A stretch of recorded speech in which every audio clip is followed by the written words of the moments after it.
Jika kita melihat kondisi pendidikan hari ini, terutama di Indonesia, rasanya ada kesan kuat yang barangkali membuat kita berpikiran jika sistem pendidikan yang berjalan jauh dari ideal. Pendidikan hari ini seakan dipahami secara praktis, sebagai jalan untuk mendapatkan ijazah, mengumpulkan sertifikat, dan masuk ke dunia kerja, sehingga belajar akhirnya terasa seperti proses administratif.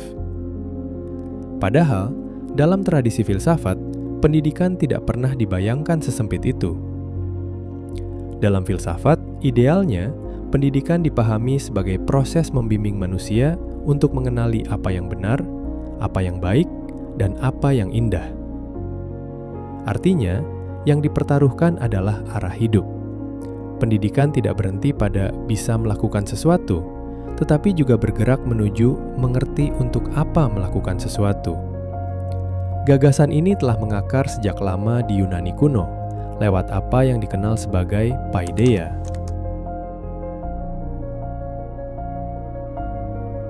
Paideia sendiri merupakan model pendidikan yang bertujuan membentuk manusia secara menyeluruh, di mana nalar dilatih melalui logika, tubuh melalui latihan fisik, dan jiwa melalui seni seperti musik dan puisi.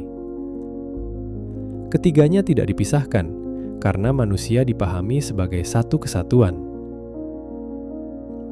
Dari sini muncul cita-cita tentang manusia yang seimbang, yang dalam istilah Yunani disebut sebagai kalos kagatos, yakni manusia yang indah luar dan dalamnya. Dalam kerangka ini, cita-cita untuk menjadi manusia seimbang merupakan pilar awal dari jalan menuju arete, atau nilai-nilai keutamaan seperti kebijaksanaan, keberanian, dan kejujuran. Tujuan akhirnya bukan sekedar menjadi pintar, tetapi hidup dengan baik. Dari kehidupan yang dijalani dengan baik inilah, manusia dapat mencapai apa yang disebut-sebut sebagai tujuan utama manusia hidup, yakni eudaimonia atau kebahagiaan. Dalam perjalanannya, konsep pendidikan ini sempat berkembang ke arah yang lebih praktis lewat pemikiran kaum sofis seperti Protagoras dan Isokrates yang menekankan kemampuan berbicara dan berargumentasi dalam kehidupan publik.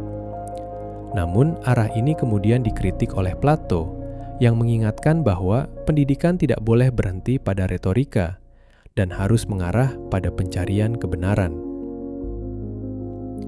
Sebelum lanjut, kita akan coba masuk ke pemikiran Plato terlebih dahulu, guna memahami bagaimana konsep idealismenya dalam pendidikan mengakar.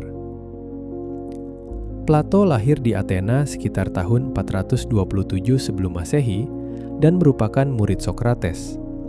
Pengalaman melihat gurunya dihukum mati membuatnya semakin sadar bahwa kebenaran tidak selalu sejalan dengan pendapat umum.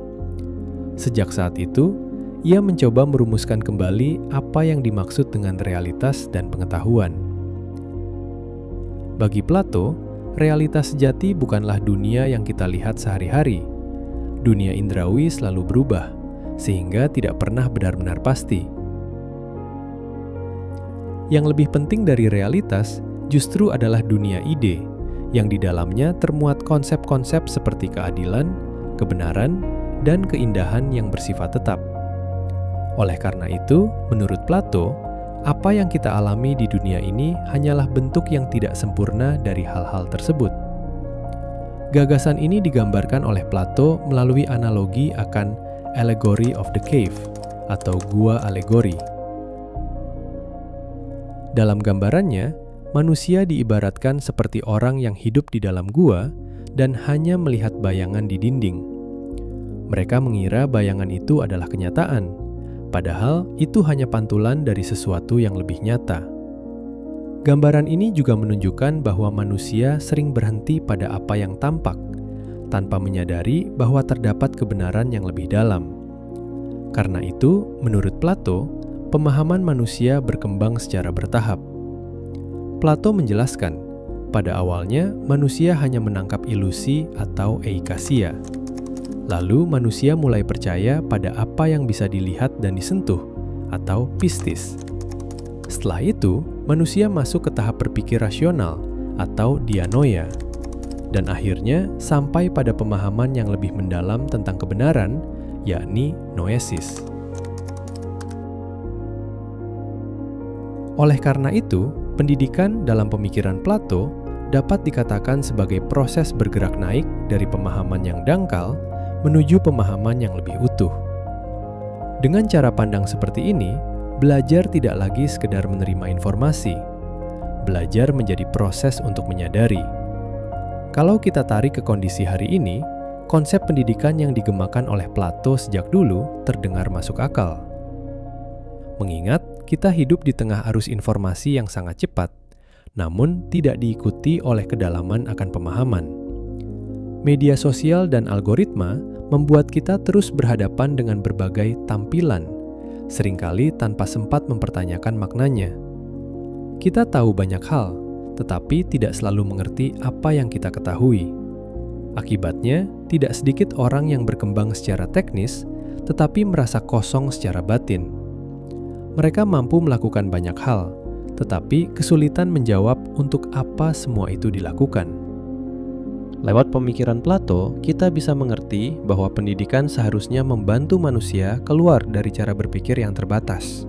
Gua yang ia maksud bisa kita pahami hari ini sebagai kebiasaan berpikir yang dangkal, tekanan sosial, atau bahkan ilusi yang dibentuk oleh teknologi.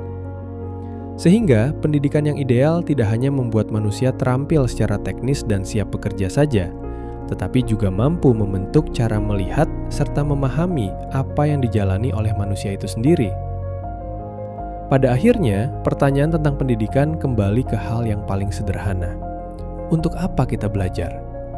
Jika jawabannya hanya untuk memenuhi kebutuhan praktis, maka pendidikan akan berhenti di situ. Namun, jika pendidikan dipahami sebagai jalan untuk memahami hidup, maka itu akan membuka kemungkinan yang jauh lebih luas tentang siapa kita sebenarnya.